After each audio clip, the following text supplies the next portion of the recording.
2-minute warning.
From humble beginnings.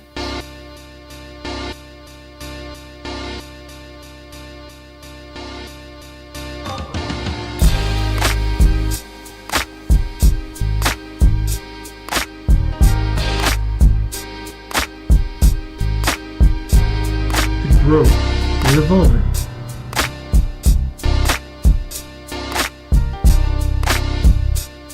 And the arrival.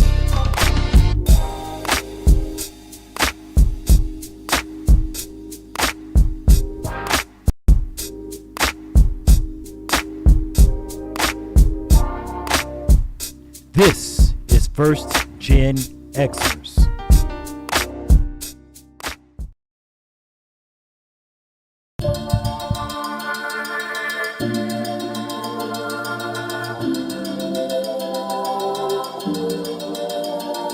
Poetic beats.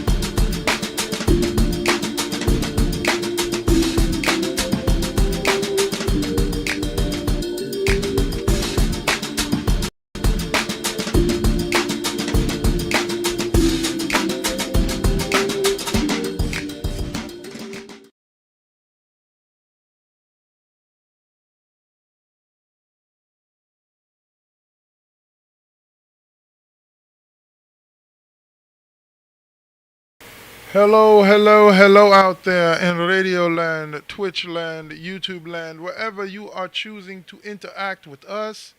We are happy that you are doing so. I am the one and only Dark Lord 100. This is the face to that name, as y'all know so well. To the left of me? Yeah, left of me. I think it's left. Oh, right.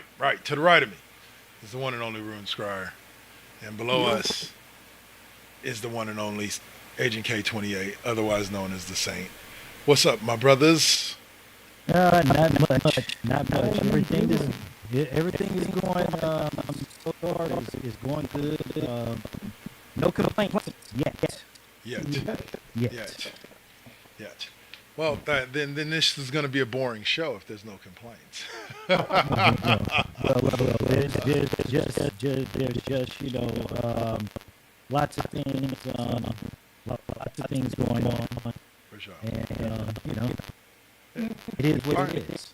All right, so we're going to open up hot. And what I mean by that is we're going to open up talking about what has been one of the hottest things going on right now in pop culture, and that is the release of the new Captain America trailer, Brave New World trailer. Of course, featuring our boy Anthony Mackie. Even with the winged Captain America outfit, I kind of like that. We saw the existence of the Red Hulk at the end of the trailer. I don't know how I'm feeling about this. I'm going to walk into it like I do every other Marvel movie, just like I'm about to walk into Deadpool and Wolverine a couple of weeks from now. Open mind. It is what it is. Tell me the story you want to tell me. So, fellas, we'll start with Rune Scryer. I absolutely loved it for a lot of reasons, and I love Falcon Winter Soldier. Yeah. Very well. Just speaking as guy on the outside looking in, it hit absolutely vital tones of cultural shift in there. Yeah. And relevance all across the board. So, three things from there. First of all, Giancarlo Esposito, it looks like he's playing GW Bridger from the comics. But the two main things. One, I love the callback to Iron Man 2 regarding the transition of character. Okay. What was that? You know, Iron Man 2, we see Don Cheadle walk in, and he's like, it's me, get over it. Yeah. And they address the change over, with I like the book. Yeah, the consultant told me the mustache. I think it's just like, the basically head on after the death of William Hurt and switch over to Harrison Ford. I felt that's a good way of doing it. But most importantly, I absolutely love the confidence that Sam has as Captain America. Yeah. Where Ross says, you're not Steve Rogers. And Sam says, you're right, I'm not.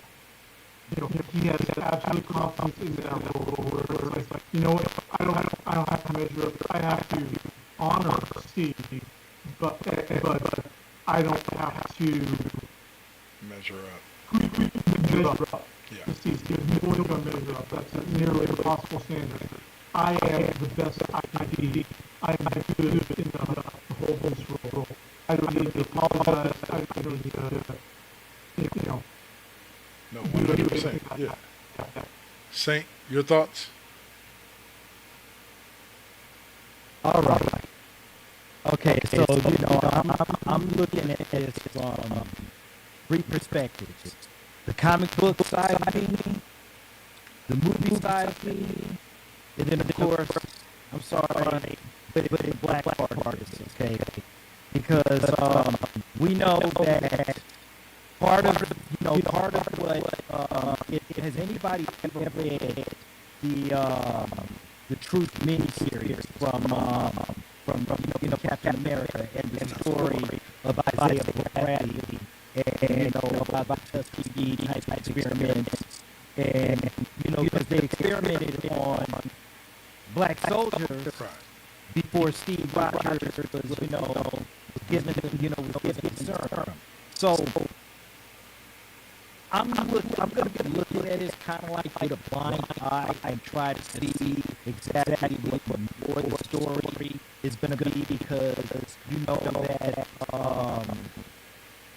that Ross is going to be Red Hulk. We also know that Samuel Burns, the leader, is going to be in this. So I'm just trying to see exactly where it's all going to fit in. Okay. I just want to see exactly where it's all going to fit in. Fair enough. Yeah.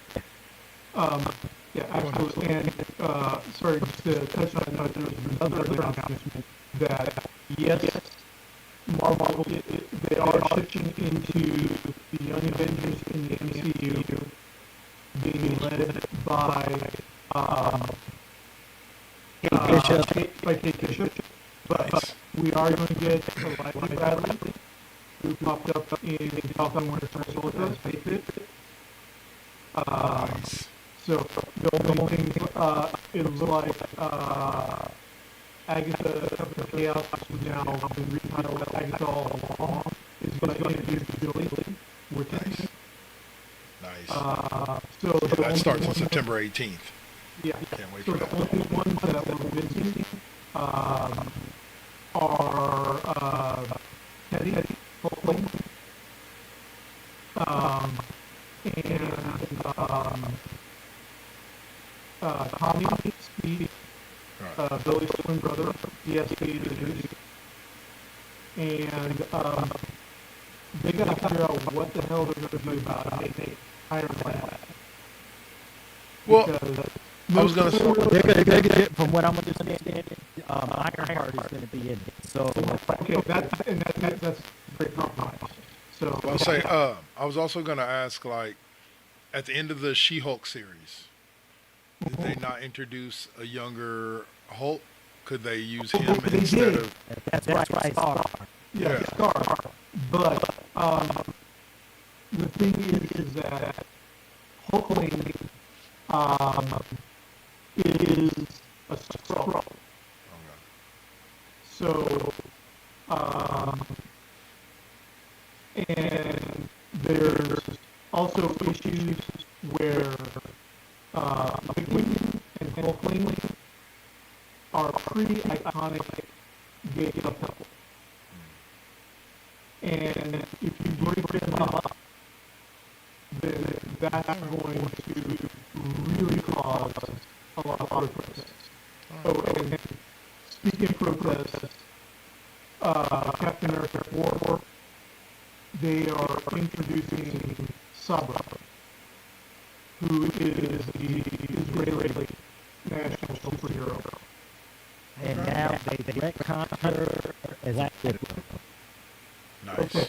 Yeah. Oh yeah. Because because Sabra was her first appearance actually was in the Marvel Contest of Champions back in the 80s. Right. And she's actually a mutant. And I'm not sure if it was the super strength or what have you, but She had she had some weird manipulating powers, projecting powers. yeah. So that's pretty much the end on that one. Okay. But yeah, and apologies to the audience. We usually don't get political on that, but we're going to have a little bit of political crossover in real life political crossover in this, and you know, there's people that are just absolutely upset because having an Israeli national hero in the MCU featured prominently in there. Um, you know, it is what it is at this point in that, and that's Yeah.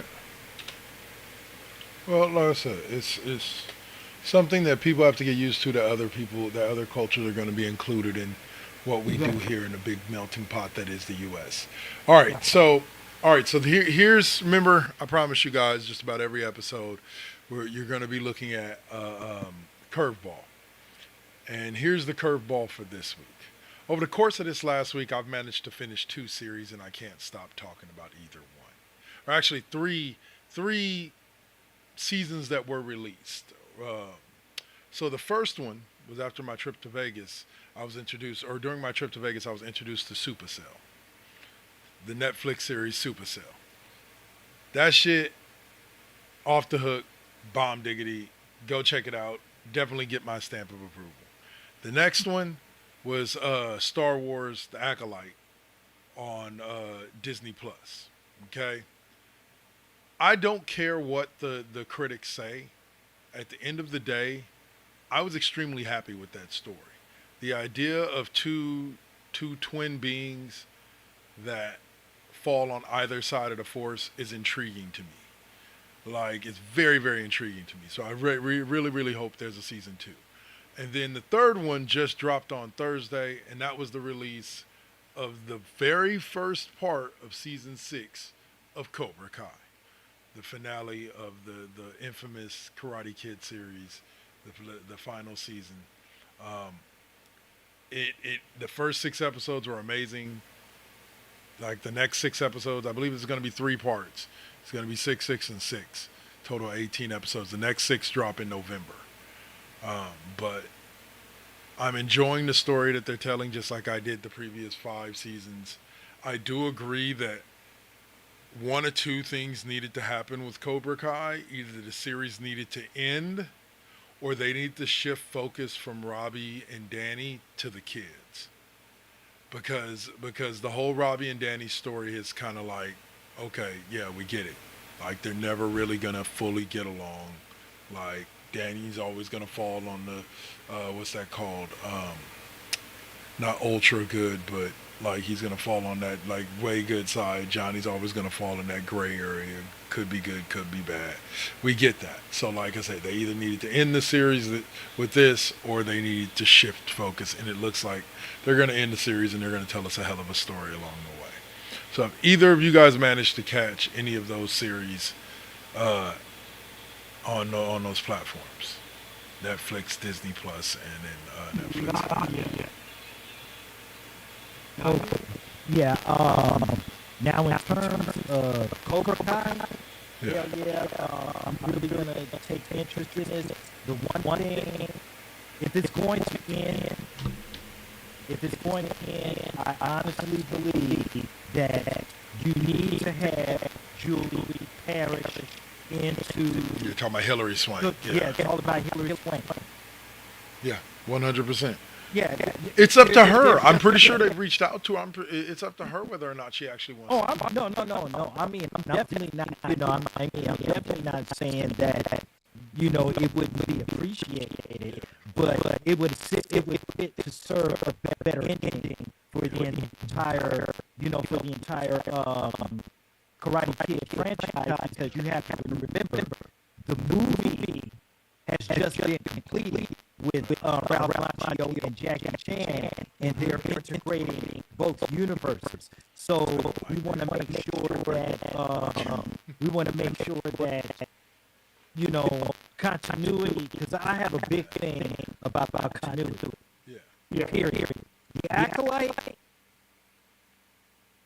I've seen some of it, but I'm still kind of up on it because the Andor, the last series, Okay, see, I didn't really. I wasn't feeling that, and of course the one that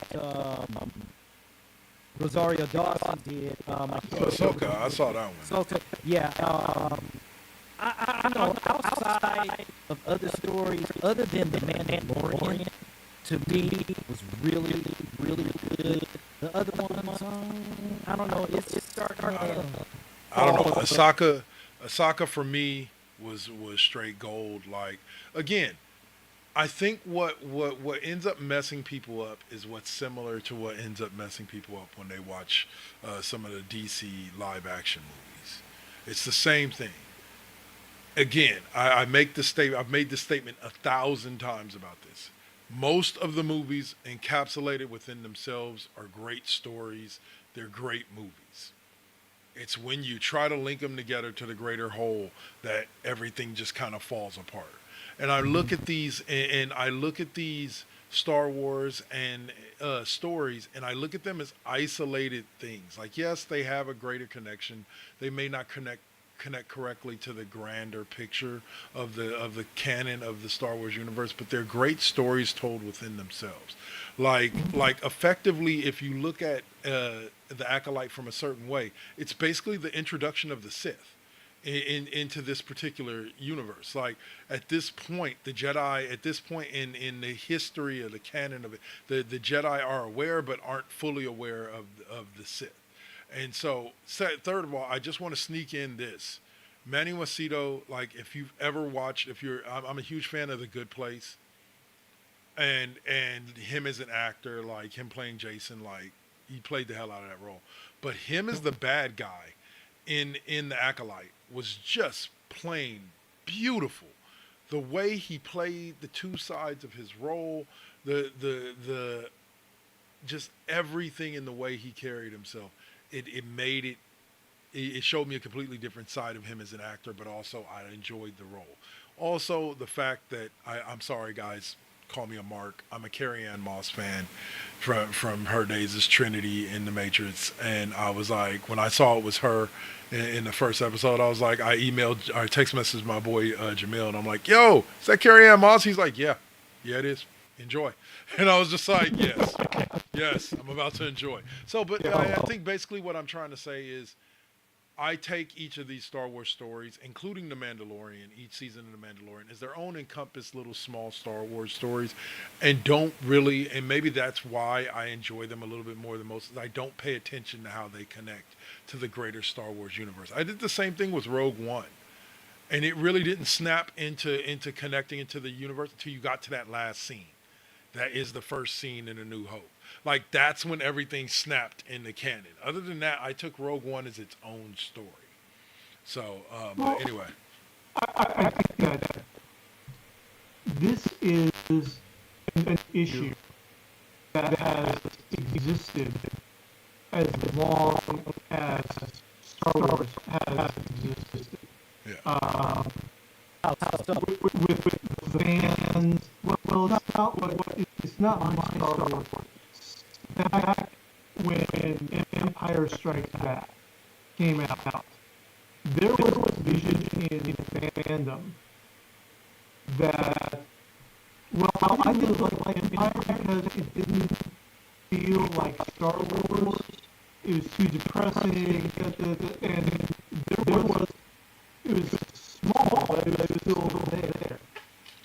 So there has always been, and all posted to our Facebook page, uh, there was a fanzine back in the day, and for all you new kids, fanzines were fan publications where you subscribe and you basically get a magazine a month, you know, photocopied out, mailed to you. But there was a Star Wars fanzine that ceased production because they disagreed. They didn't like Empire Strikes Back. They felt that it was not a good follow-up to Star Wars, and they laid Yeah, it all out. and it ended up turning out best. It ended up to me, at least me, ended up turning out to be possibly the best damn chapter out of all 9 movies because honestly, the Empire Strikes Back, nobody wins. Right. Nobody wins. And that's the beauty about it. And that's what people were complaining about. The good guys didn't win. So I think that this has been something that always existed, particularly in Star Wars fandom, but just kind of fandom in general. And it's only been amplified with the advent of the internet and social media, Yep. Right? where Fickle. you know, no disrespect to any of us here, but there's people who let their egos get in the way of the storytelling. And that's why Lucas said, I'm out, put the band out, and walk away. There's too many people where, including, we all have our opinions on the prequels. Yeah. And it's okay not to like things in a franchise that you love and are passionate about. What's wrong is to expect the franchise to cater to your point of view and demand that it does not cater to your point of view, then it's not real. Well, here's the thing about it. Most of the criticism that I hear about fandoms, when you deal with wrestling, Star Wars, Star Trek, 90% of the fandom, there's 10%, maybe 15% that I hear that are legit, like, okay, this is my gripe with it. You know what I'm saying? Like, it was good, but Yeah. like, and I liked it because I love this particular brand or IP, but this is why I didn't like it. Logical. Yeah, The other 85, 80% all I hear is wham. They didn't do what I wanted them to do. So this now sucks. yeah. They didn't. I hear it all the time as a member of the IWC, the Internet Wrestling Community. I hear it all the time. This guy didn't win the belt, so I'm upset. That guy didn't win the belt, so I'm upset. And I hear it in this type of fandom, even with Marvel. Oh, I wouldn't have ended that movie like that. Well, then, dude, write your version of the movie and go to Hollywood. Get somebody to make it. Find yourself some investors. If not, sit your ass down, watch the movie, and enjoy it as a fan. I understand it. Like, and I understand the irony of that coming out of my mouth while sitting on a podcast where we literally talk about, and critique these things. I understand the irony of that. But I also say to myself, when I'm in the middle of watching it, yes, when we're here on the show, I put it under the microscope. I judge. I am critical of the movie, of the show, of the whatever.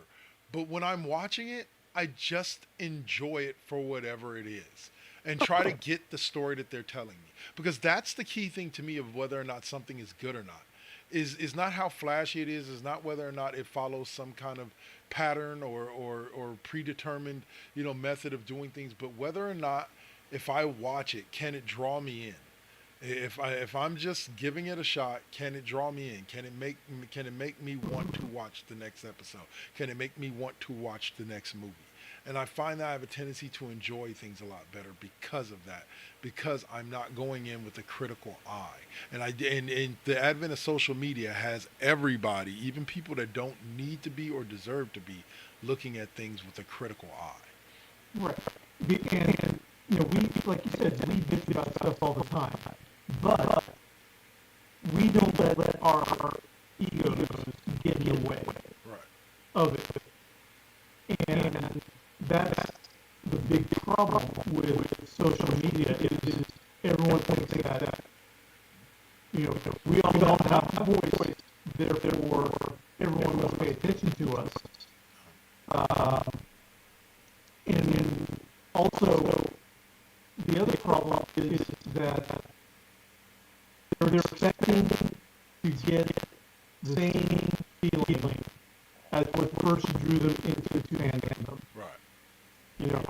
They're expecting everything Star Wars to affect them That same and feeling. give them that same rush that they felt when they first heard the music, they saw the title crawl, and they saw that Star Destroyer eclipse on the planet.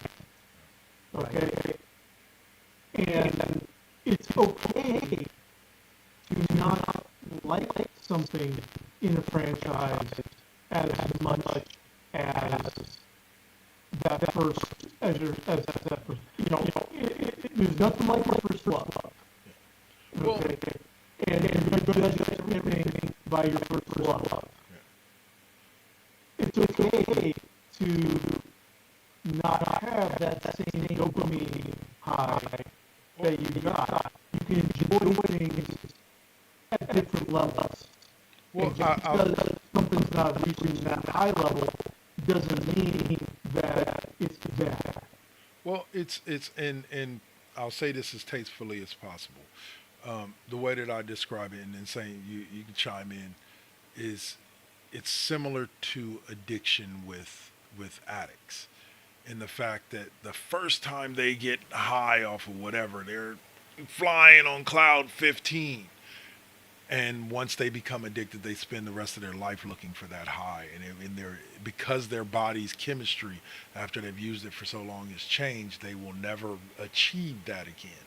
And it's kind of a similar thing for a lot of these fandoms. They're looking for that feeling, that tingle, that rush that came the very first time they were exposed to this IP. And the reality of it is because you've been exposed, and to an extent sometimes overexposed to the IP, you're never going to find that same feeling in watching it again. You're just not. It's not anything good or bad. It's just the brain's chemistry is that's now okay, yeah, okay, that was cool. But you're never gonna find that again. And that's where a lot of these chirping, yeah. So go on, say. Yeah. To a degree, I agree to it, but the thing about it is that sometimes you have to add a little bit of an extra additive to You gotta get cut that. that. You gotta cut that. Yeah, you gotta have that extra additive, to get that, to get an even higher effect or get an even better effect. But we not gonna. No, we don't need to get into all that. But anyway, We don't need to discuss those types of things, gentlemen. all right, gentlemen, I'm gonna pause this. What's Yeah, up? I got got the Wi-Fi phone. All right. Well, I'll say I'm gonna pause this for a quick second. We're gonna go into our intro for our opening segment, as always. Pop culture corner, and we are back. What the hell? No, no, no, no, no, no, no, no, no, no, no. No pinky in the brain here. The same thing we do every night. Try to take over the Yeah. world. All right. Well, say all right. Shenanigans. Shenanigans, shenanigans. You can't shenan until you shenan again. Okay. Anyway, so let's start here. For those of you who haven't been living under a rock, I know most of you have been seeing what we like to affectionately call Snoop Froggy Frog. It's been an AI video moving around the internet of uh, what's that frog's name? Kermit the Frog. Kermit the Frog. Sesame Street Action News. Um, well, I say, and he is singing. I believe it's Gin and Juice. It's gin and juice, yeah. Yes, So, and yes. So imagine that if you will, if you have not seen it yet. Snoop Dogg or Snoop Froggy Frog sitting on a log singing Gin and Juice. So, go on. it's more than that. It's the lyrics of gin and juice being sung to the tune Why are there rainbows? the rainbow connection, yeah. Get the fuck out. Okay. I get that shit. I get that shit. That to me, and I tell you, like, to me, it was kind of funny. Then I'm like, come on, man, it's fucking with Kermit. No, no, To no, me, no. there is no. Actually, I take that back. I take that back. To me, and I hate to say it as a little kid, but I'm gonna tell you, that song, Rainbow Connection, Yeah. that is a classic song for real. I mean, for the Muppet, that is the opening of the Muppet movie. But now you want to put on some gin and juice, like. I mean, I don't want to be like conservative, like on real super like conservative shit. But I mean, come on, man, that's before, that's like when I was 10 years old, man. Like that song meant a lot to a generation, man. You're interpreting, bitches and hoes, bitches. It's just like, No. it's like, I mean, I get it on a surrealist slash absurdist level, Yeah. and it's like, okay, yeah, no, that's fine. But Because if Kermit comes out from his mouth with bitches and hoes, you already know Miss Piggy is coming from around the corner trying to bitch slap him. Come on, man. Hold on.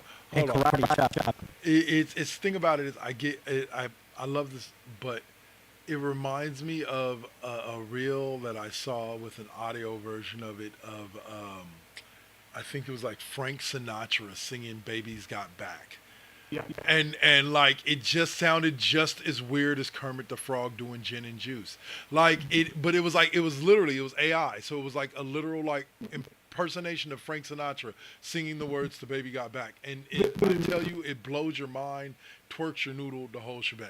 There's I try my best not to get to those things. Like, ugh. there's Elvis doing a Tupac song. I don't know which one, but it's like, but Oh my God. here is my thing about AI.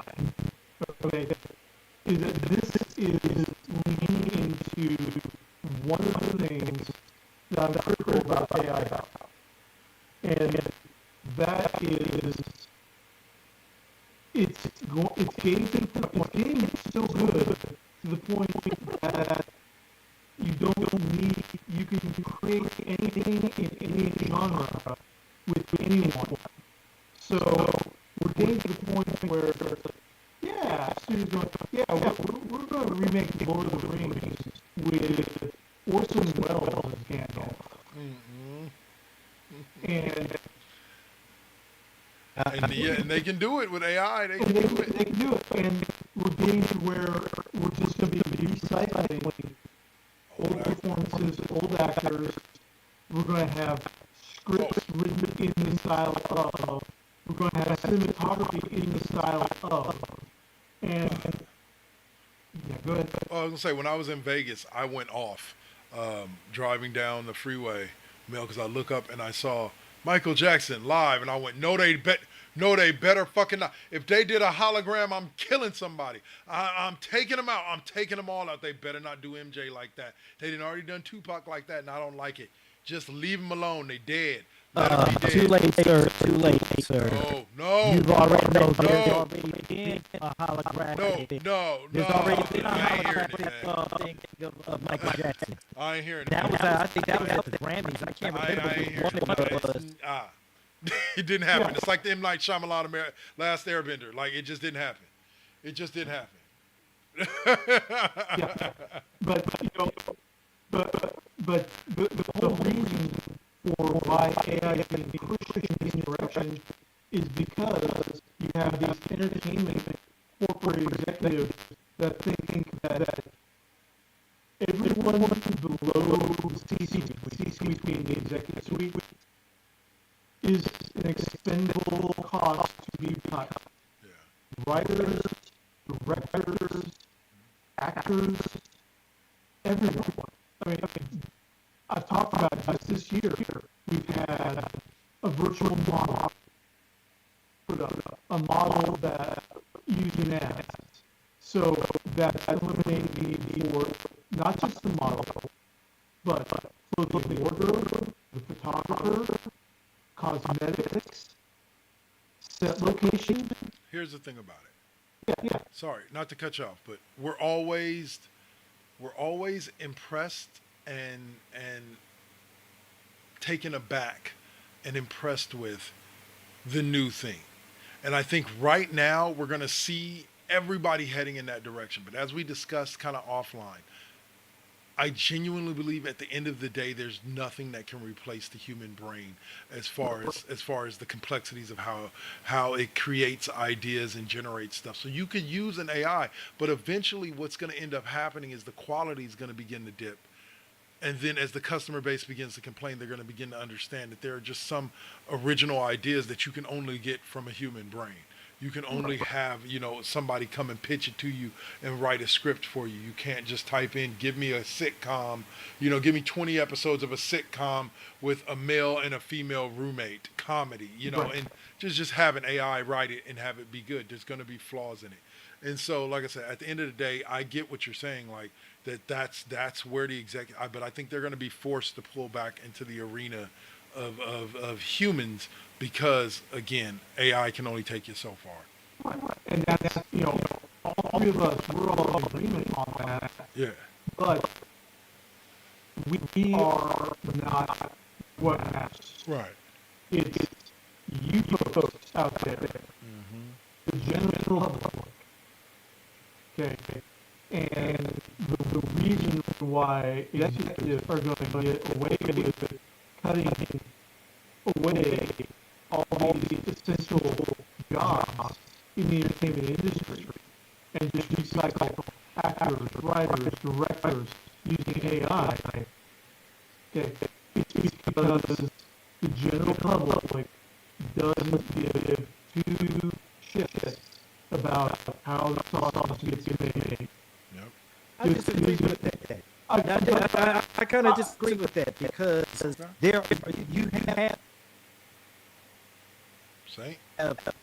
like myself. Like I am not down with AI. Period. Yeah. There is a contention.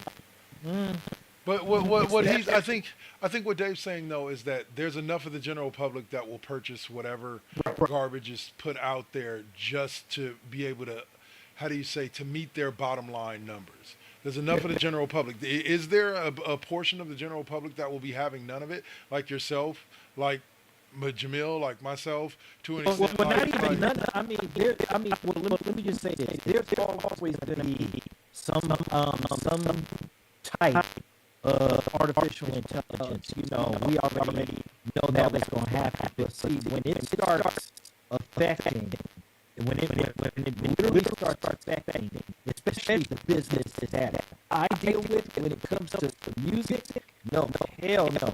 I'm not with it. I'm definitely not with that. And that's point, that's point blank. Yeah. Especially with, with all the technologies, going around, like you were saying that, with like Ambitions of a Rider by Tupac, but it's sung in the form of Frank Sinatra. Or I heard some shit with that sexy red, the sexy red shit that's going on. You know what I'm saying? I mean, there's a certain line, there's a fine line, especially when it comes to music, especially that and artistic value and giving that appreciation for those artists that are out there struggling. So yeah, no, hell to the no. And Hell no. we know all our listeners and viewers are refined and passionate enough to not give in to the apathy. We love you guys. No, but there are. I'm honestly tell you that there are some out there that are with the major fuckery, and The problem with this world is that there will always be people out there that are with the major fuckery. Like that's the problem with the world. If we could ever get to a point where we could all agree that something is wrong, that would probably be the day the entire planet exploded. That everybody on the planet agreed. Like you can find the most heinous thing. God, the Holocaust. You can find people out there that agree with the Holocaust. Why? Like it's one of the most atrocious things that ever happened in the world. But there's a group of people out there that believe that it was right. There's always somebody that's going to be out there that's with the fuckery. Like I hate to say it like that because that makes me depressed about this world, but it's just the truth of the world we live in today. Yeah. we just have to accept it. Yep. And it's. I lost the train of thought that I had. All right. Well, all right. So then I'm gonna let that segue us into a little talk me and you were having off air about the final episode of The Boys season 4 and it having to be renamed. To give us a little info on that. And apologies again. I swear this is the final real life politics that I'll be talking about today. So final episode of season 4 of The Boys dropped a few days before the shooting, and you all know which shooting I mean. Okay. And full disclaimer, none of us agree with political violence in there. It's wrong on all levels, period, in the statement. But after that Saturday, Amazon and Sony Pictures went in because the final episode of season 4 of The Boys was titled Assassination Run. Ugh. Yeah. So they took out the title. It's now just season 4 finale. And they put up violence disclaimer before the episode. Yeah, I saw it. Yeah. Yeah, I saw it. You gotta do what you gotta do. Yeah. Hey, it's not the first time it's happened in television or in movies where they've had to alter the name of something or alter something because of something that happened in real life. It was too close. 24. Yeah. Talk about the worst timing for the worst best timing for a premiere, because 24 premiere, I think like the day after 9/11. Yeah. So yeah. I want to say Designated Survivor was another one too. That ended up, Well, and then, I was about to say too, though, because I remember one of the first things in my lifetime, I remember jumping off when it came to even an assassination attempt was the President Reagan, with his attempt, they had to go in, with ABC had to go in and change the name of the main character from Hinckley to either Hanley or H with the Greatest American Hero, because that was something that happened. So trust and believe with me, when it comes to TV shows or when it comes to Yeah. types of events or what Life have you. imitating art, Yeah, imitating yeah, life. you definitely have to put up those type of disclaimers because Yeah, Sure. nobody knew what the fuck was going to happen. yeah, no, You would nobody. hope. Yeah, All right. so okay, So go ahead. You have a little bit no, more on that. All right. no, So the next thing we're going to talk about a little bit before we round this out are two quick things. The first one being Weird Al put out a new song in anniversary of one of his older albums. Correct? What was going to be his last album. It's yeah, called Polkamania. So yeah, and evidently there's a polka version of WAP that he does during the yeah. tour. Yeah. So your thoughts, gentlemen, on Pokemania and Weird Al giving his swan song, so to speak. I have not heard of it. I've Uh, seen it. I love Weird Al. At this time, but I have not heard of it. okay. Yeah, I have it not is heard of that. fantastic, and it's um, you put it out, you dropped it on Friday, and it's the anniversary, the 10-year anniversary of Mandatory Fun, which he says is his last studio album. He's only doing singles going forward, Just and whenever the mood hits him. That's what everybody's doing now. yeah. I'm not surprised. And, one of the fun things about it is that it combines all the animation styles for the various videos that were on Mandatory Fun. And Nice. it switches between all those animation stuff. And there's a callback to all of Weird Al's videos throughout his entire career. You got the Devo, the stupid ice cream cones on the forehead. You got the Amish butter churn from Amish Paradise. Paradise, yeah. You got the guys in the baby blue 50 convertible from White and Nerdy in the background in the Nice. animation. My, Yeah. So, go ahead. Go ahead, Dick. no, Sorry. it's it's a continuation of the tradition. Every Weird Al album has a polka compilation of songs that are hot at the time that the album drops. Yeah. So, and I'm going to say this,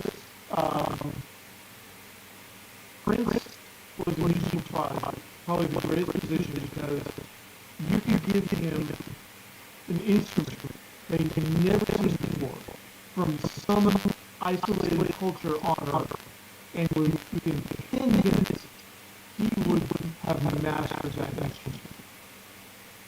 And Weird Al, with the polka, with his entire musical career, he shows that there is not a single genre of music Yeah. that he cannot do. I mean, Very much so.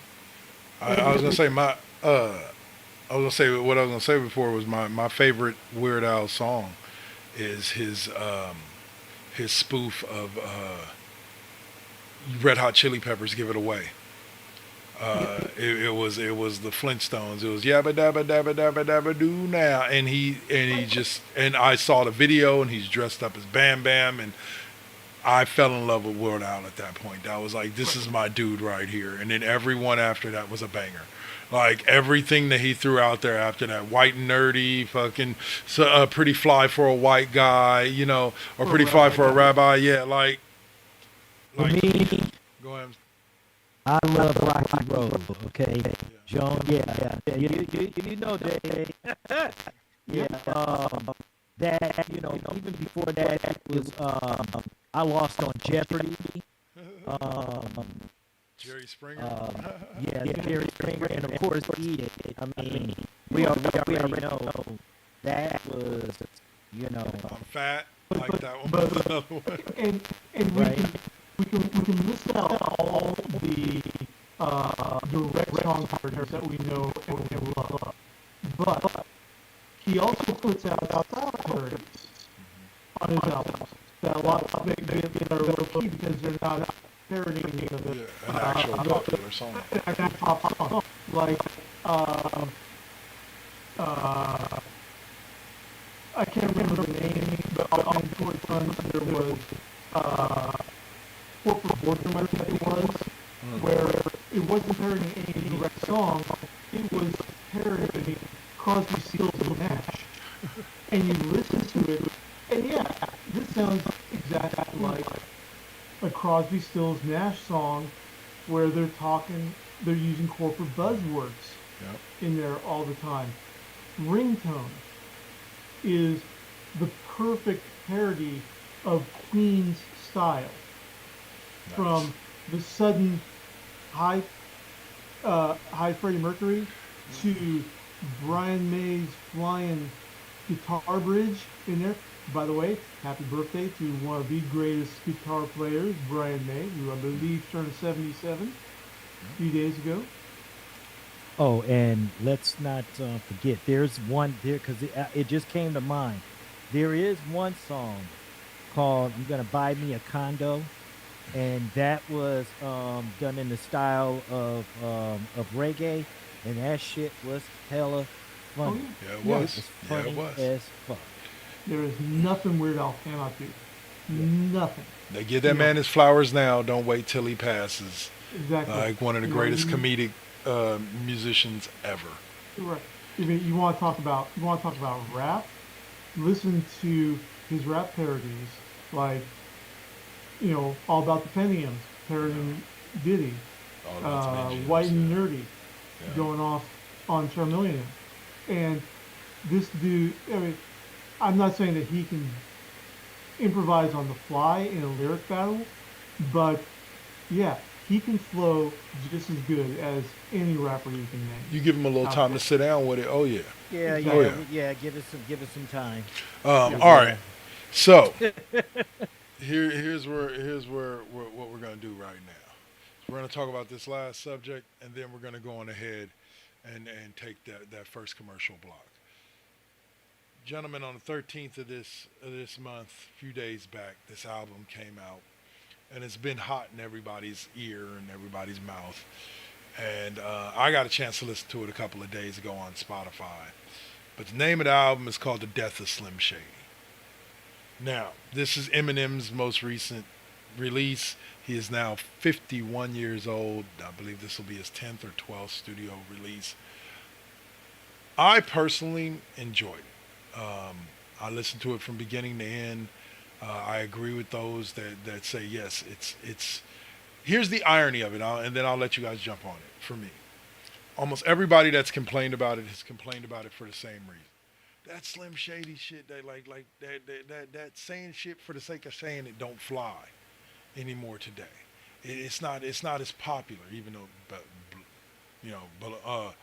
take me back when I say like it's the number one album basically all over the world. So I guess it does fly a little bit. But they say it doesn't fly anymore.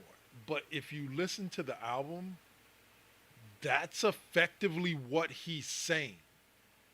He's saying like people have been clamoring for me to do another Slim Shady album, but Slim doesn't play the way that Slim played back in the day. Like Slim's not gonna be as over. People aren't gonna like it as much as they did back then. And it's just funny to me that the people who are complaining about it don't see the irony in that they're complaining about exactly the point he's making with the album. Like he basically, for those of you who don't know, he basically came out shortly before the album came out. Told everybody that basically it's one of those albums where you have to listen to it in chronological order or in 1 to 16 In order. track listing order. Yeah. Okay. Yeah, in order to get it. Okay. But Saint, go ahead. Okay. I'm gonna say this, and because this is my particular subject. Okay. First of all, the rest of America. Okay. The key point, he's 51. Key point, he's a grown ass man. Key point, he's not doing the same shit as he did way back in 19. That album came out in 1999. Okay. So obviously he's grown up a lot, and a lot of people were clamoring back. The name of the album is called The Death of Slim Shady, which is telling you basically this is the last time you're going to deal with any of Slim Shady's antics. Hmm. You know, I mean, let's just face it, folks. Okay, and I'm going to say this and not veering off on the subject. Look, Eminem is one of the first artists right now within the Gen X narrative. Okay, because we got other artists. You got MC Light that just recently came out with Queen Latifah with a track. You got MC Search from Third Base. You got Rakim coming in about a week. Okay. Then you got LL Cool J coming September 6th. Hmm. Then you got Will Smith, surprisingly, came out with another track. Gen X, the movement and the music is coming back, and people are starting to realize that lyrical content is what is important. You can't do this mumble shit anymore because right now the world is changing. People need to find out what the fuck is going on. Okay. And our like one of my favorite albums, Capone and Noriega, The War Report. That is a classic hip hop album. And trust and believe you me, we got our report. We got our news from the streets when it comes to how we were moving in our lives. So the death of Slim Shady is going to be like is the first that's jumping off with all these OG artists, and they're telling you this is what it is. This is how we're telling you. If you don't like it, shut the fuck up and keep on supporting the music. Point blank. Yeah. Dave, your thoughts? Um, 2 points. First of all, slight tangent to what Saint was saying. It's not just in hip hop. Yeah. Okay. Billy Joel got back into the Billboard 50 because Gen X discovered a song of his called Vienna off of one of his first albums, and they propelled that into the Billboard Top 50. Wow. We're talking from 1970s in there. Okay, so it's not just the hip hop scene. Well, yeah, The I youngsters, mean, well, no, well, I was gonna say no. I know that I know that the other genres because it's never been strange for a song to be released and then you catch up with it like maybe 5 or 6 years later, kind of right? like the artist with like the artist Guapole. But the the reason why I was saying basically on hip hop because these are the artists like right now it, it's being paid attention to. Yeah. Hmm. And and I mean, don't get me wrong off of the other John. Don't get me wrong, or don't get me wrong or get it twisted that the other genres are are effective, but effectively the reason why the hip hop is changing, especially after that shit that went down with Method Man, Yeah. with and the Hot 97, like people are starting to pay attention, like, yeah, we need a new genre of this stuff, Yeah, like but of grown also up hip hop. but also it's everything old is new again, and Yep, that the too. young kids discovering all this older stuff, and like, yeah, that's good. Okay, but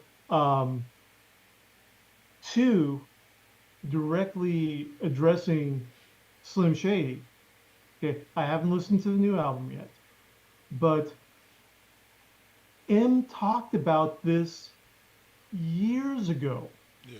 He's been talking about, he talks about years ago where I can't remember the album or the track, but it was one of the big ones where I think it's Some Shady Returns, where he before that he was trying to just be Eminem, and then he says folks don't want him, folks want Shady.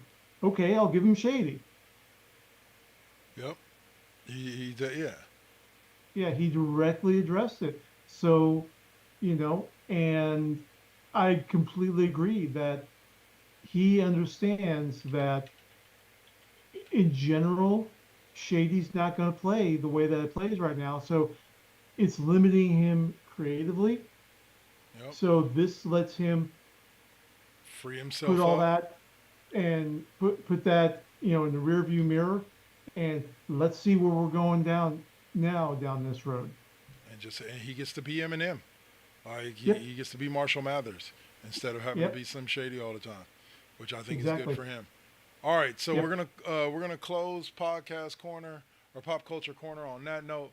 We'll come back. Podcast corner. We'll come back after the commercial block with a little bit of me and Saint talking some wrestling. Aye. And we'll see y'all later. This is the Cheap Pop Podcast on First GenXers on Twitch. And just in case, y'all might be watching this on the Double KK Double Network on YouTube as well. So keep tuning in. We'll be back in a moment. Peace. You got to keep it.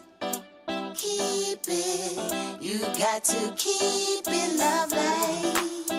You got to keep it.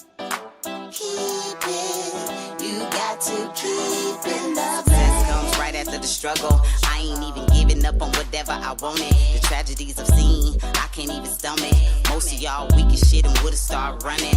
Every time I make it back to the crib, I'm thankful the Most High let me see all of it. Grateful I'm lovely, and I've been real with this. Please don't judge me, I'ma stay on my shit. I'ma keep it. Poetic beat. This is now versus then. This is now versus then.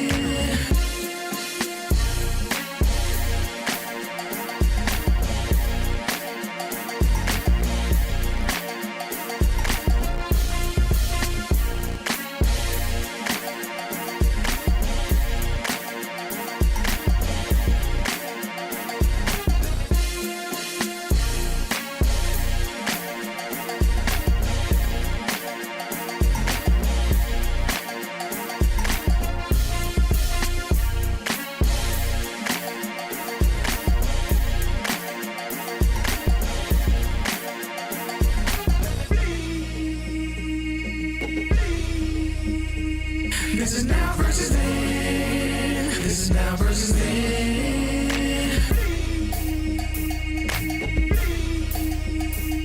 This is now versus then. This is now versus then.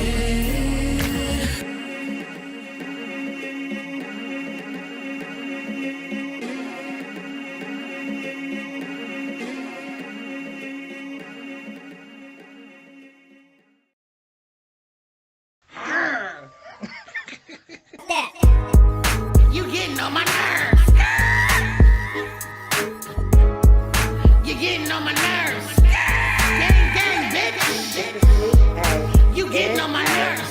Gang, gang, bitch. You getting on my nerves. Get your titty, get your titty, get your titty on. Gang, gang, bitch. Get your titty, get your titty, get your titty on.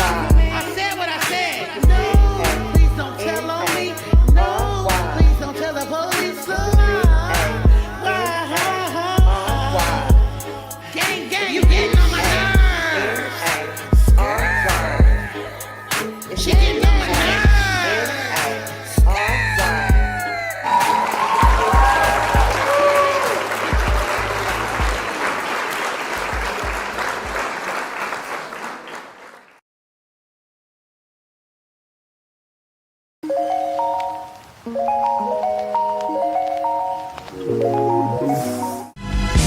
Pretty brown eyes, you know I see. Grab me like a got money taker and a heartbreak. For you, baby,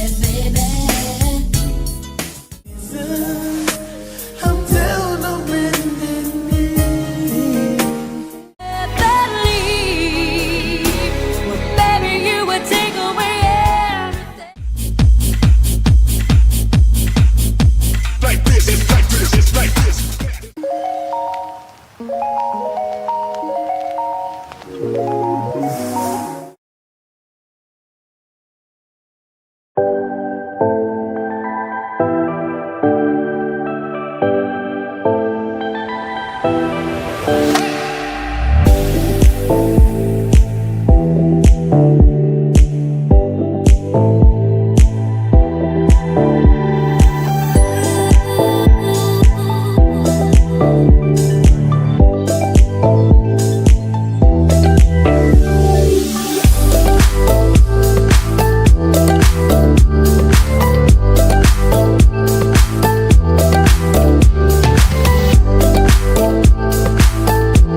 I'm ready, y'all.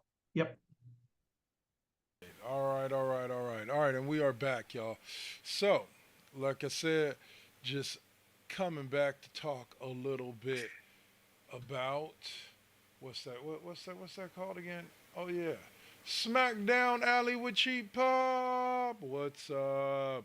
Sometimes we talk a little AEW, but more likely we're gonna talk Raw and SmackDown, primarily because AEW is not giving us anything to talk about.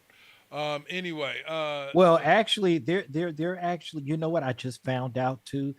They are actually going to be doing I forgot what pay service is on, but it is going to be on one of the yeah, they're going big to be on pay HBO networks.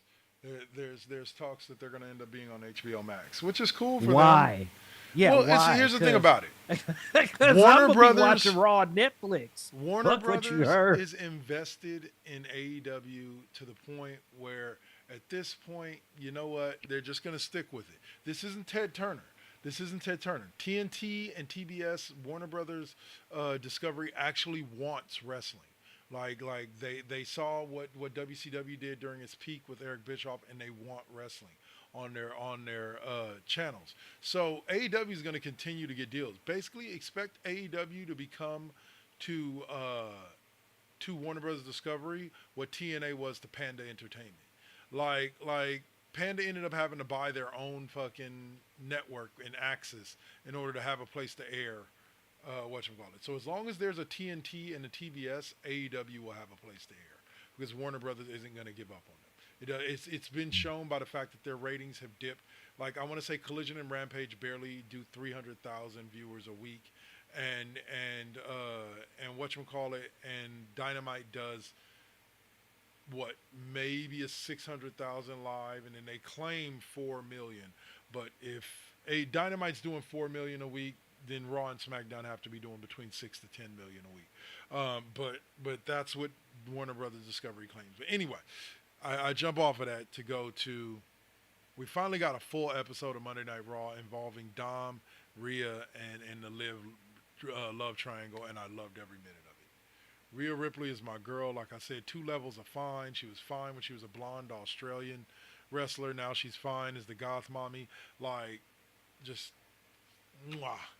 Rhea Ripley. Like she is just my god. And then Dominic Mysterio, let me say this. Is he Owen Hart in the ring? No. Is he Chris Benoit in the ring? No. But does he look like a tall, thin Eddie Guerrero? Yes. Yes, he does. He may not be Eddie Guerrero in the ring, but he fit the look. The mullet's working it. Go on, Dom. I give you lots of respect, bro. Like, cause in today's society, you just don't wear mullets, and and you're wearing one proudly. Party in the front, or what is it? Was it a business in the front, party in the back? Let's do this. um, Real quick, Yeah. I'm chuckling because I saw that there was a web cartoon of um, kid at Christmas time waiting for Santa to come down, Uh, and instead it's Eddie Guerrero, yeah. and Eddie tosses the kid the chair. He's like, "What the?" And he holds the steel chair, and Eddie does the flop, and then Santa comes in. It's like, "Well, I guess you're not such a good boy after all." It's like, "No, Santa." Oh my goodness, that was a great one. Yeah, I saw that. I saw that. Whatchamacallit the other day. What were you saying, Sam? I didn't say anything. Oh, you didn't. All right. I'm just like, no. Oh. And I'll give this one more shout out to Raw as well. Outside of the Rhea Ripley situation, was the Intercontinental Championship match that was the main event between Sami Zayn and Ilya Dragunov was a Yeah, banger on top of a let's banger on top yeah, of a banger. That match was amazing. let's discuss that. Yeah, let's kind of discuss that. Like that was to me, and that threw me. That totally threw me out, and I was like, okay, so that means He's about to be on SummerSlam top. is about to be off the fucking chain Here's the one thing. because Go ahead. No, go ahead. Because I'm just you know, and I mean not I know that that's a month away, yeah, but you no, know a it's not. lot It's of a this couple of weeks stuff. away. It's Yeah, August 3rd. well, you know, oh, that's right. Well, you know, it's August, so I'm Yeah. just saying next month. But what I was gonna say is that this, you know, the Triple H era is really doing things really, really nice. Yeah. I really love how things are going because I'm telling you right now, when Roman Reigns, the real true tribal chief, when he returns, there's going to be so much shit going on. And Well, then you got John Cena now made his retirement. Like SummerSlam is getting ready to start like the next year and some change. yeah. Man, SummerSlam is about to be all I good. can't wait. I'm waiting to see all of it.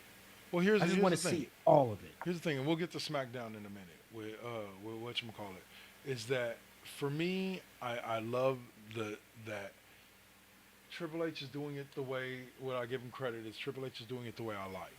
I like a lot of my story to be told on Monday Night Raw, on SmackDown, on NXT. Then you give me the actual like big time banger wrestling matches at the pay-per-views.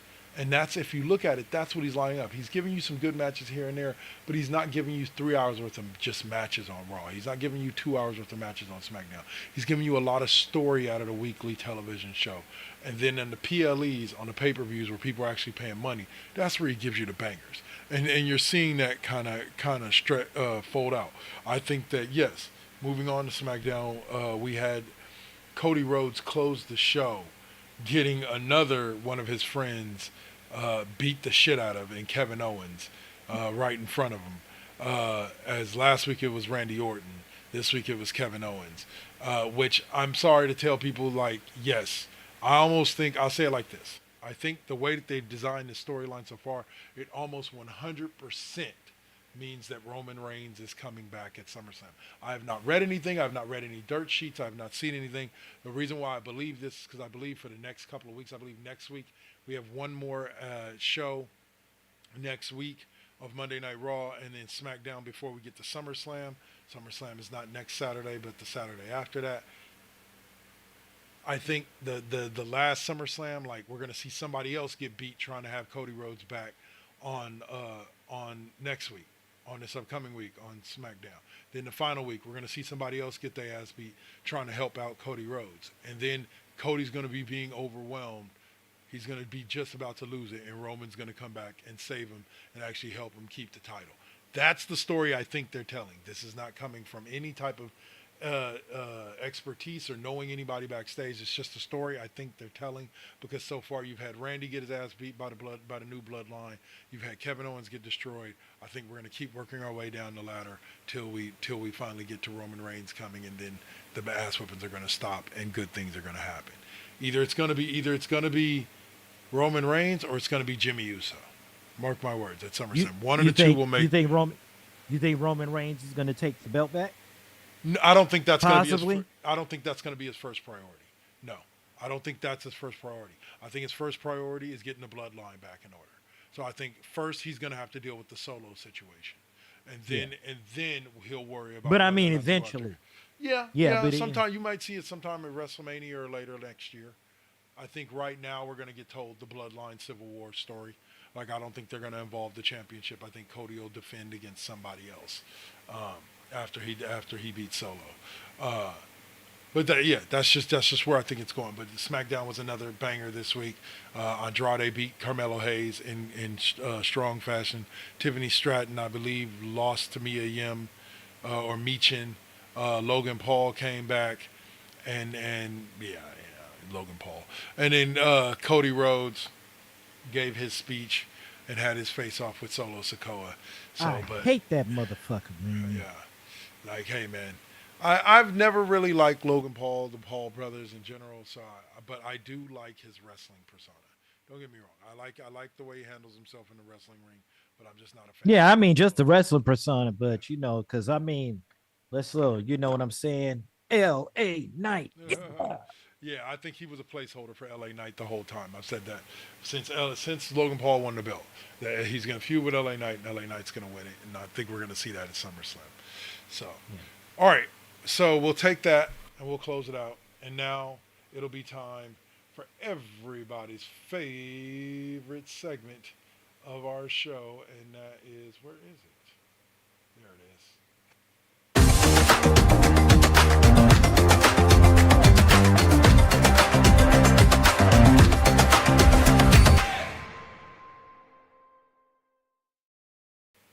All right.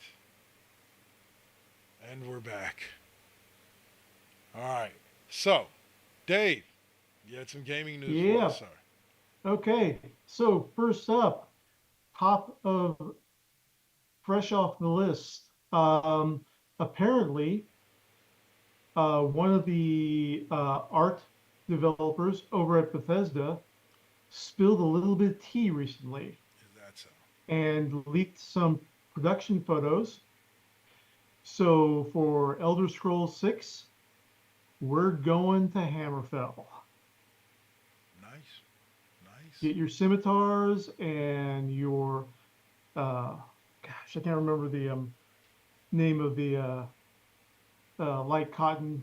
Uh, get all your Alakir gear ready to go Yeah. because it's going to get hot. So, Okay. yeah, I like the fact that we're getting another regional focused game. Right. Um, I am not looking forward to all the review bombing that we know is going to happen because Hammerfell is substitute North African, and there's people that are going to be upset about that. Yeah. Uh-oh. But you know, the hell with them. I'm excited for it. What I want to know is when are we going to get Somerset Isles? Because I just want a game where I'm killing Thalmor 24/7. That's it. That's it. That's all I want. You know, I want Elder Scrolls game that focuses on either taking down the Aldari Dominion Mm. or supporting or shoring it up, possibly creating some reforms in there. But yeah, I I'm a simple man of simple taste, and that simple taste for Elder Scrolls is kill Thalmor. Uh-huh. Okay, that's it. That's it, huh? All That is right. it's the Elder Scrolls equivalent of punch Nazis. And Saint, yourself?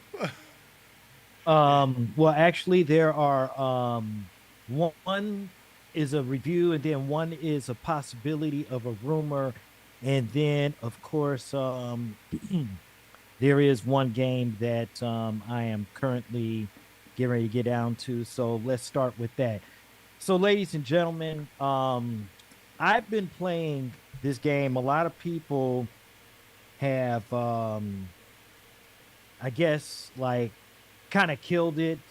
Um, the game came out, it gave bad reviews, but over the year since it has been get since it's come out, They dropped the price.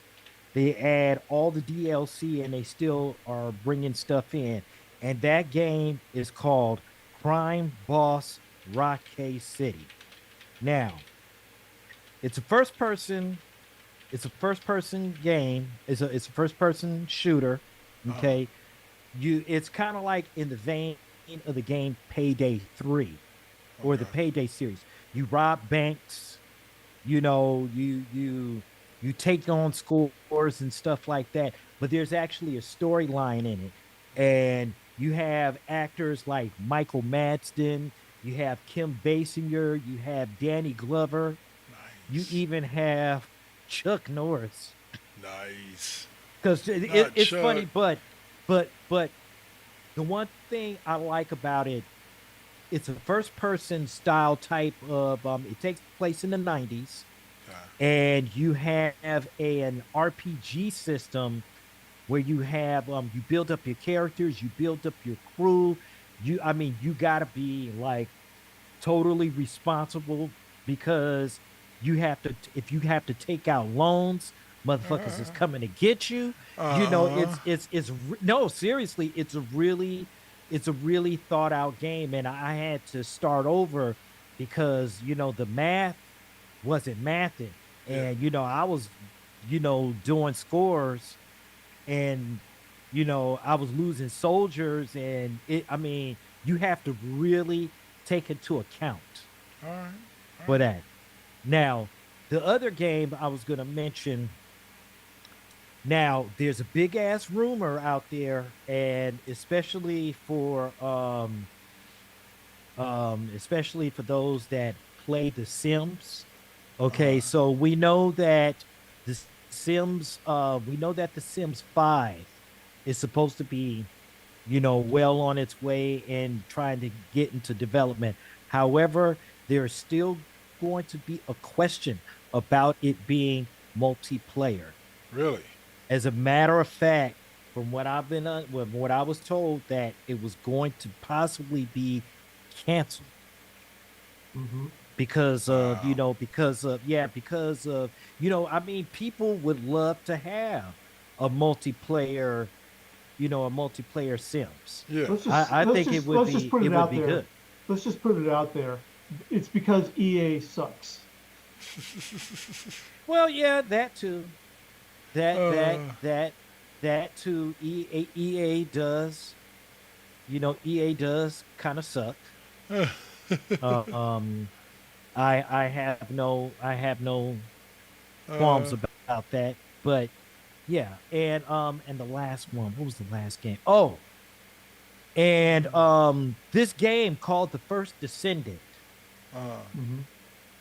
You guys, it's like fuck you, kiss my ass, die slow. Because uh, listen, Roxy has been having problems with her Xbox cutting off. really? Okay, yeah, I have not, and I mean they're doing updates and all this kind of shit, but technically, I have not messed with the First Descendant since this new update because I had problems with my PS5.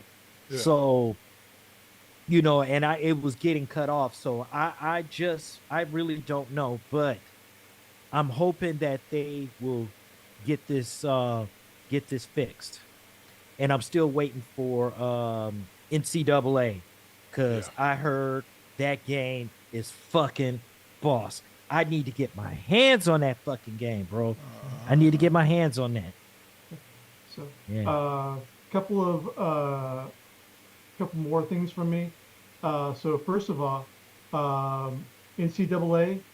Um, I believe that on Game Pass there is a free preview of NCAA Really right now? now. Okay. Yeah, Oh, really? Okay, then I'm gonna. Well, I guess I'll check it out. yeah, because I do have access to an S, right. so.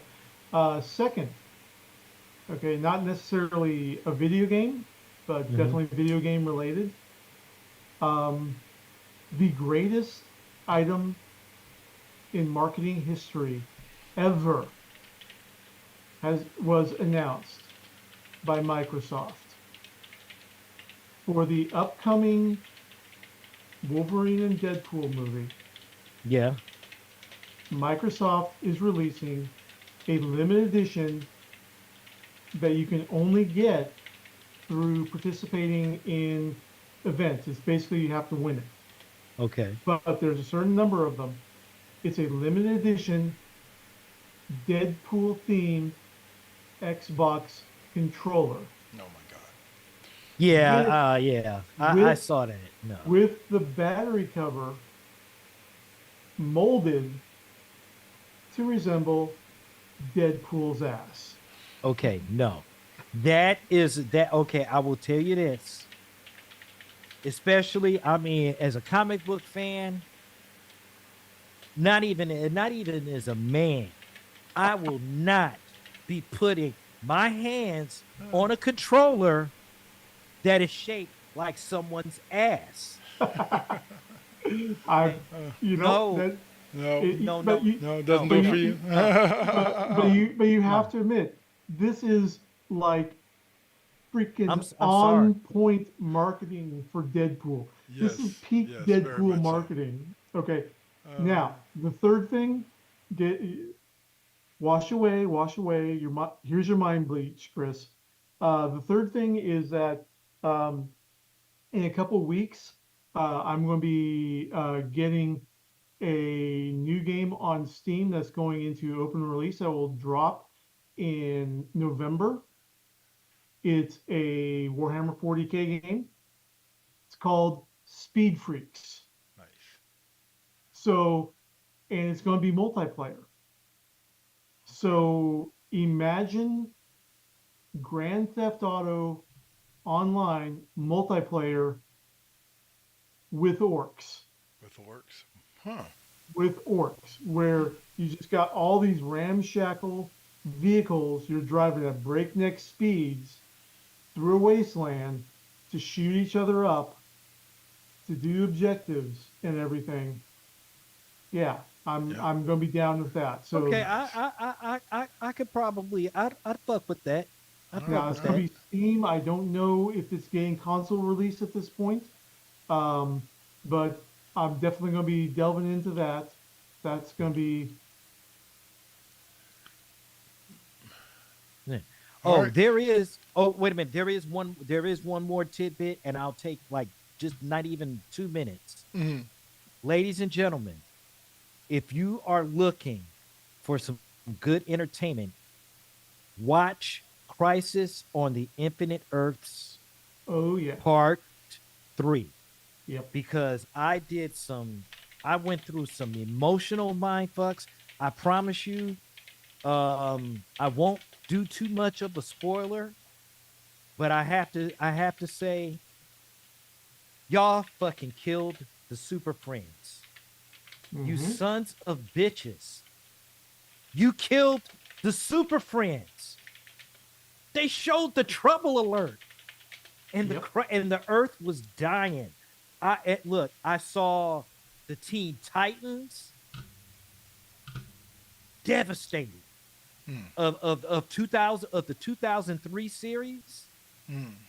But keep in mind, the best thing in that movie was Kevin Conroy, and I will wait to hold that one down because Yep. that was epic for the whole fucking movie. That is Yep. what made the movie for And me. All right. it's and more. It's Kevin Conroy's very final recording of Batman before he passed away, with Mark Hamill's very final recording of Joker, because Mark Hamill's refusing to go on as Joker without Kevin Conroy. Well, good. Those two are a perfect And pairing. No it doubt. was spot fucking on. Yeah. All right. Everything from the animation to the dialogue, the script dialogue to the delivery from both. Okay. And yeah, All right. Well, Okay. for our final subject before we close out, I'm going to bring us back into the realm of video games. And that is my personal disappointment. I don't get how anybody else feels. Everybody else get the one finger salute, however they feel. I'm disappointed that my show on Paramount Plus, Halo, has been canceled after 2 seasons. I thought they were doing a damn good job. I thought it was a great series to watch if you weren't really that into the lore. You didn't play all of the video games, but you kind of wanted to know loosely kind of what everything was about. I felt the Halo series told a good story. So if you get a chance, go watch it before they pull it down. It's on Paramount Plus. There's 2 seasons of it. I think I got 4 episodes into season 2. I still got to finish it up before they pull it down. But gentlemen, your thoughts on the Halo series and the fact that now it's canceled? Dave. Um, I don't have Paramount Plus, so I wasn't watching it. Okay. Um, Yeah. I but well, I from watched what it. from what I heard, is that it was just too slow burn, and the problem is that in season two is where they really started ramping things up and Mm, getting into what everyone was wanting to see. yeah. But by And then, yeah, yeah. it's a too little, too late situation, which I totally understand. Um, but you know, I'm not advocating for anything illegal. I'm just saying that I just may raise the skull and crossbones for this to see it. There you go. There you go. Okay. All right. Saint, your thoughts on it? Um, I did get a chance to, I did get a chance to watch part of the first season. I am looking forward to finishing it because I do like to watch video game adaptations of some of my, or Favorite you games. know, movie adaptations of some of my favorite games. Yeah. Halo was, Was on there. was decent, Yeah. I and thought the guy I sorry, just to do a quick interjection, I thought the guy that they got to play Master Chief, um, outside of looking eerily like John Barenthal, was a very good choice as far as visually. Go on, Saint. Sorry. But no, no, no, no, you're good, you're good. yeah, But I'm just looking forward to getting some more adaptations. I want to I want to wait for I'm waiting for Twisted Metal. yeah. Yeah, the second If season. Yeah, anything, oh, absolutely. yeah, that should be coming soon So, for sure.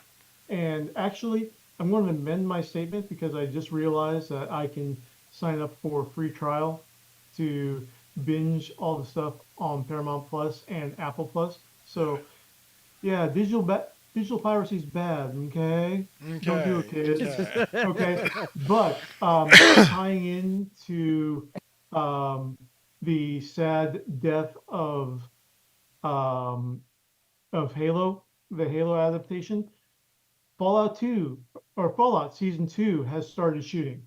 There you go. So that's going to go on. And that was just an absolute perfect adaptation of the Fallout universe.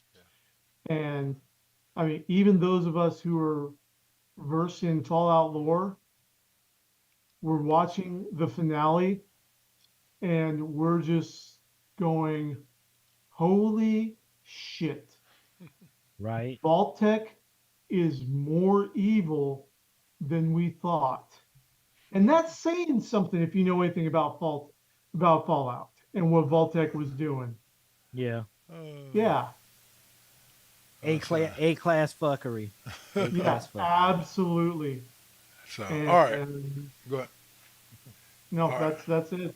All right, so that'll wrap us for this week as far as those subjects go. You know what we always close with. Saint, why don't you kick us off? Where can we find you next, sir? Well, you all can, well, of course, come on, y'all. Always tapping in on Sundays. We tap in at 11 o'clock Eastern, 8 o'clock Pacific, right here on Twitch with NVT Deuce. And we are now going to be, we're still working on the Tuesday editions, but we are going to start doing NVT Deuce on Thursdays. And that's going to be more on the backs of doing stuff for some of the other artists out there that we're going to be trying to bring in giving other people an actual shot. As for our sister show, Lovely Radio is going to be like the next second level. So we got a lot of shit jumping off right here on First Gen Xers. Yep, Yeah, yep. yeah. And Rune Scar, when can we find you next, sir? Coming up tonight at midnight Pacific time, bearing any technical fuckery. Um, I will be doing night shift with Uden Chronicles. I recently switched to Saturday, Tuesday, Thursdays. Oh, sorry, Sunday, Tuesday, Thursday, Saturday midnights. Okay. But I'm doing two streams of Uden Chronicles a week, two streams of Starfield Season 3 a week. Oh, that's Um, good. yeah, so I'm kind of alternating between the shows. And so tonight's going to be Uden Chronicles. Tuesday night will be more Starfield. But So I will be getting more gaming in too, though, this week. yeah, For So sure. Tuesdays, I will definitely be trying to stream more games and stuff because I do have a couple of games that I'm gonna be doing and um getting back to doing retro Saturdays again yeah, too. Yeah. Well, you yeah. I could. just had Go ahead. I would have done Retro Saturdays yesterday, but I had husband stuff I had to do. So No worries, sir. No worries. you Life know how catches that up to goes. us all. Yep. Yep. And as for me, you can find me next, probably in about 2 hours, going back live here with the one and only O'Malley for this week's edition of The Classroom, where we're going to be talking a little bit about Team USA and some other fuckery that's going on in the NBA, NHL, and sports. So be sure to join Yeah. us, for The Classroom at 6 p.m. Pacific, 9 p.m. Eastern. We Play run for about an Thompson. hour. Yep, yep. Yep. I'll say. I don't care. I don't care who is on Team USA. Do not compare whatever we put out, whatever players we put out there with the original Dream Yeah. Team. Yeah, Yeah. basically. No. Stop. Yeah. Stop comparing these other teams to the 1992 team. Yeah, That is the greatest Olympic USA Olympic team ever. yep. And will 100%. Point and will blank. be ever You'll never and get will that be. again. We will never. Yeah, exactly. All right, y'all. So on that note, that'll lead us straight into the next. We'll see y'all at 6. Hope y'all enjoyed this week's edition of Cheap Pop Podcast, whether you watched on Twitch TV, firstgenexers.com, or you watched on YouTube on the Double KK Double Network. We appreciate you. We love you, and we're out. Peace.